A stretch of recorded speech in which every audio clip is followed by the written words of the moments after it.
అంగన్వాడీ భవనాల నిర్మాణాల కోసం కృషి చేస్తా ఎమ్మెల్యే విజయ్ స్పష్టీకరణ. అంగన్వాడీ టీచర్ ఆయాలకు యూనిఫామ్ దుస్తులను పంపిణీ చేసిన ఎమ్మెల్యే విజయ్ని సత్కరించిన సిబ్బంది. నియోజకవర్గంలోని ప్రతి గ్రామంలో ఉన్న అంగన్వాడీ సెంటర్లకు ఒకే మోడల్లో కొత్త భవనాలు నిర్మించాలని ముఖ్యమంత్రి రేవంత్ రెడ్డి దృష్టికి తీసుకెళ్లానని, వాటి కోసం ప్రత్యేక దృష్టి పెడతానని పెద్దపల్లి ఎమ్మెల్యే చింతకుంట విజయరమణారావు స్పష్టం చేశారు. ఎలిగేడు మండలం శివపల్లి గ్రామంలోని తన నివాసంలో పెద్దపల్లి నియోజకవర్గంలోని 305 అంగన్వాడీ సెంటర్లకు సంబంధించిన టీచర్లకు, ఆయాలకు కొత్తగా డ్రెస్ కోడ్, 2 జతల వస్త్రాలను బుధవారం ఎమ్మెల్యే పంపిణీ చేశారు. ఈ సందర్భంగా ఆయన మాట్లాడుతూ చాలా గ్రామాల్లో అంగన్వాడీ భవనాల సమస్యలు ఉన్నాయని చెప్పారు. సెంటర్లలో పిల్లలకు టీచర్లు, ఆయాలు అందిస్తున్న సేవలు అభినందనీయమని అన్నారు. ఇంట్లో తల్లితో సమానంగా వీరు పిల్లల పట్ల అంకిత భావంతో సేవలు అందిస్తున్నారని చెప్పారు. పిల్లలకు ఒకవైపు నర్సరీ విద్యను అందిస్తూనే మరోవైపు మంచి పోషకాలతో ఉన్న పదార్థాలను ప్రభుత్వం పంపిణీ చేయడం జరుగుతుందని, గర్భిణీలకు, బాలింతలకు 2 ఏళ్లుగా ప్రభుత్వం నాణ్యమైన పౌష్టికాహారం అందిస్తున్నట్టు చెప్పారు. పౌష్టికాహార లోపం ఉన్న పిల్లలను సైతం బాలామృతం అందిస్తూ ప్రత్యేక చర్యలు తీసుకోవడం జరుగుతుందని చెప్పారు. ఆన్లైన్లో వివరాలను నమోదు చేస్తూ పూర్తి పారదర్శకంగా అంగన్వాడీ సేవను ప్రభుత్వం అందిస్తుందని చెప్పారు. రాష్ట్ర వ్యాప్తంగా రాష్ట్ర ముఖ్యమంత్రి రేవంత్ రెడ్డి ఆదేశాల మేరకు కొత్త డ్రెస్ కోడ్ వస్త్రాలు అందించడం జరుగుతుందని చెప్పారు. ఈ కార్యక్రమంలో జిల్లా అధికారులు, సిడిపిఓ సిబ్బంది పాల్గొన్నారు.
రాష్ట్ర వ్యాప్తంగా రాష్ట్ర ముఖ్యమంత్రి రేవంత్ రెడ్డి గారి సూచన మేరకు, వారి ఆలోచన మేరకు రాష్ట్రం మొత్తంలో కూడా ఈరోజు అంగన్వాడీ టీచర్స్కు, అదేవిధంగా ఆయాలకు మరి వాళ్ళకి డ్రెస్ కోడ్ ఏదైతే మొదటి నుండి ప్రభుత్వం ఇస్తూ ఉందో, మరి ఈసారి కూడా డ్రెస్ కోడ్ ఇచ్చేటువంటి కార్యక్రమాన్ని ఇవాళ ఇక్కడ ఈ కార్యక్రమంలో పాల్గొన్నటువంటి సిడిపిఓ కవిత గారు, అదేవిధంగా అడిషనల్ సిడిపిఓ గారు, అదేవిధంగా అంగన్వాడీ టీచర్సు, ఆయలు, మరి సూపర్వైజర్లు, వీరందరి సమక్షంలో వాళ్ళ చీరల పంపిణీ కార్యక్రమాన్ని చేస్తూ ఉన్నాం.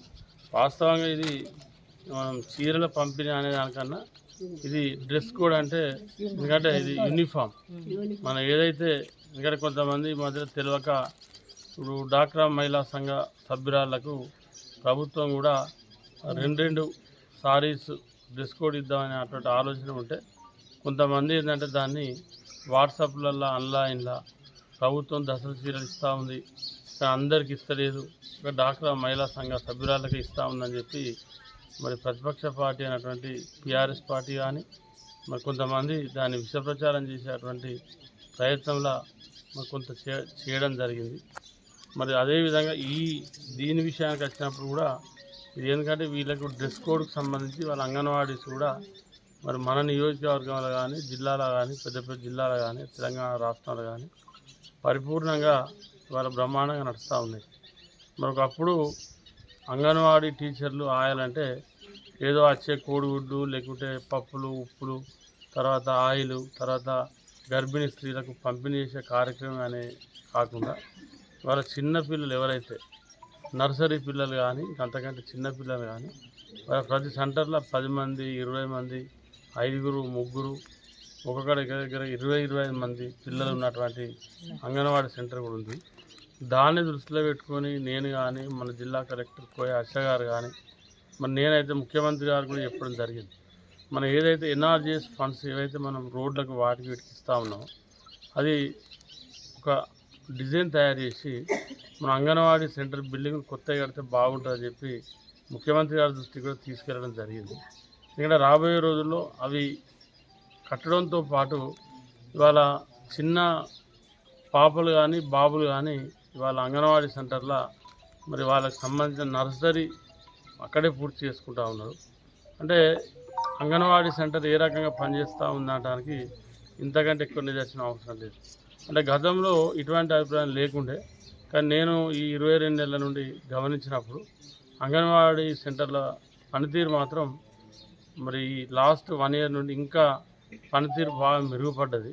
అంటే చాలా సెంటర్లలో కూడా మనం అక్కడికి వెళ్ళి చూసినప్పుడు చాలామంది పిల్లలు ఆ సెంటర్లలో ఉండడం, వాళ్ళకు ఏదైతే వీళ్ళు ఒక అంగన్వాడీ టీచర్ కానీ ఆయ కానీ ఒక తల్లి లెక్క పాత్ర పోషించి వాళ్ళకి అన్ని విధాల వాళ్ళే మరి వాళ్ళకి అన్ని విధాలుగా చెప్పడం అనేది ఇది చాలా శుభపరిణామం, సంతోషకరమైన విషయం.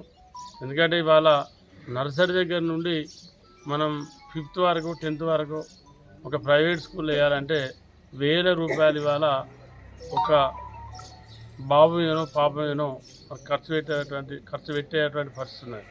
అటువంటిది ఇవాళ రూపాయి ఖర్చు లేకుండా నయా పైసతో సంబంధం లేకుండా మరి వీళ్ళని తీసుకెళ్ళి దాన్ని వేస్తే వాళ్ళకు నర్సరీ పూర్తవుతుంది. కాబట్టి వాటితో పాటు ఏదైతే వాళ్ళ పౌష్టికాహారానికి సంబంధించి వాళ్ళ గర్భిణీ స్త్రీలకు ఎగ్స్ కానీ పాలు కానీ అదేవిధంగా ఫుడ్ కానీ తర్వాత వాళ్ళకి ఏదైతే ప్రభుత్వం డాక్టర్ల సూచనల మేరకు సైంటిఫిక్గా ఏమేమి ఇవ్వాలనో మరి ప్రభుత్వం సప్లై చేసే అన్నీ కూడా మరి ఆన్లైన్ సిస్టంలో, గతంలో ఆన్లైన్ సిస్టమ్ లేకుండే మరి ఆన్లైన్ సిస్టమ్ కూడా వచ్చింది. ఆన్లైన్ సిస్టంలో ఇవాళ మరి ఇవ్వడం అనేది చాలా సంతోషకరం. ఏదున్నా కూడా మరి గతంలో పోల్చుకుంటే అంగన్వాడీల పనితీరు బాగా మెరుగుపడ్డది. తప్పకుండా మున్ముందు కూడా మన ప్రాంతానికి, మన నియోజకవర్గానికి, మన జిల్లాకు మీరు ఇంకా మంచి పేరు తీసుకొచ్చే విధంగా మీరు అందరూ కూడా ప్రయత్నం చేయాలని చెప్పి చేస్తారని చెప్పి ఆశిస్తూ మన అంగన్వాడీ బిల్డింగ్లు మన గతంలో ఒకసారి నందనా గార్డెన్ మీటింగ్ అప్పుడు కూడా మనం మాట్లాడుకున్నాం. నేను కూడా చెప్పిన తప్పకుండా మన నియోజకవర్గంలో రాబోయే 2.5 సంవత్సరాల రాబోయే 3 సంవత్సరాల ఇంకా 3 years టైం ఉంది మనకు. ఈ 3 ఏళ్లలో అన్ని అంగన్వాడీ సెంటర్లు ఎక్కడెక్కడైతే ఖాళీలు ఉన్నాయో, ఎక్కడెక్కడైతే జాగా ఉందో అక్కడ తప్పకుండా అంగన్వాడీ సెంటర్లు కొత్త బిల్డింగ్లు నిర్మాణం చేయడం కోసం నా వంతు ప్రయత్నం 100% చేస్తా అని చెప్పి తెలియజేస్తూ సెలవు తీసుకుంటాను.